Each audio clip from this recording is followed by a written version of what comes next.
Нийслэлийн ерөнхий боловсролын 182 дугаар бага сургууль өнгөрсөн амар ашиглалтад орж хүүхдүүдээ хүлээн авсан. За сургуулийн барилга баригдсан ч сургалтад нийн шаардлагатай номын санг тус барилгад төлөвлөж өгөөг байна. Тиймээс багш нар аж ахуй нэгжүүдэд төсөл бичин илгээснээр ийхүү санхүүжилтөд олж сургуулийн бяцхан сурагчдаа унших номтой суух өрөөтэй болголоо. Сургуулийнхаа коридор байсан хэсэг газарт шилэн хаалт хийж тогшуулан номын сан байгуулжээ. Одоо яг анхны удаа манайх хувийн хвшлийн компани сан үзүүлээд номын сан байгуулагдаж байгаа. Хүүхдүүд маань бас чөлөө цагаа өнгөрүүлэх, найзуудтайгаа санал бодлоо, судалсан зүйлээ хуваалцах боломж өгдөж аваад маш их баяртай байна.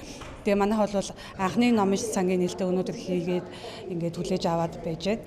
Тэгээд одоо хүүхдүүд маань бол маш их баяртай хүлээж авж байгаа. Номын сантай боллоо, төгсөлт нь гоё юм. Одоо хизээ орох уу, номоо уншия гээд.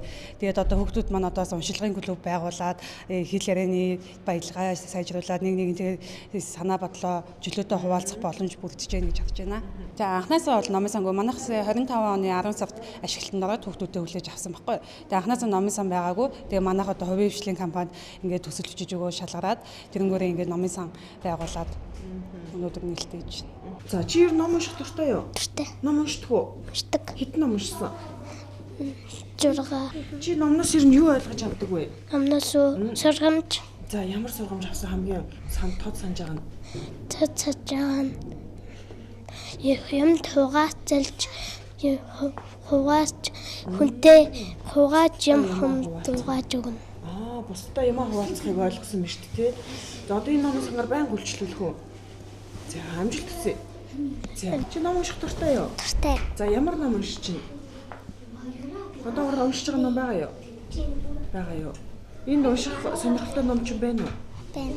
Энэ номыг уншин дараа нь тэгээд хууль бичин, жижигэн, минутны уншлагын тэгээд энэ номнуудыг уншихын л ихсэн. Энд ер нь унших дуртай номнууд ч байна уу? Сонирхчихсан номнууд ч байна уу? Чи ер нь бусад чөлөө цагаар ер нь хэр их ном уншдаг юм? Би 15 За 182 дугаар бага сургууль өнөөдөр номын сангийн өрөөг тогтчуулж одоо яг ашиглалтанд хүлээлгэж өгөөд хүүхдүүдтэй бас нээлттэй болголоо.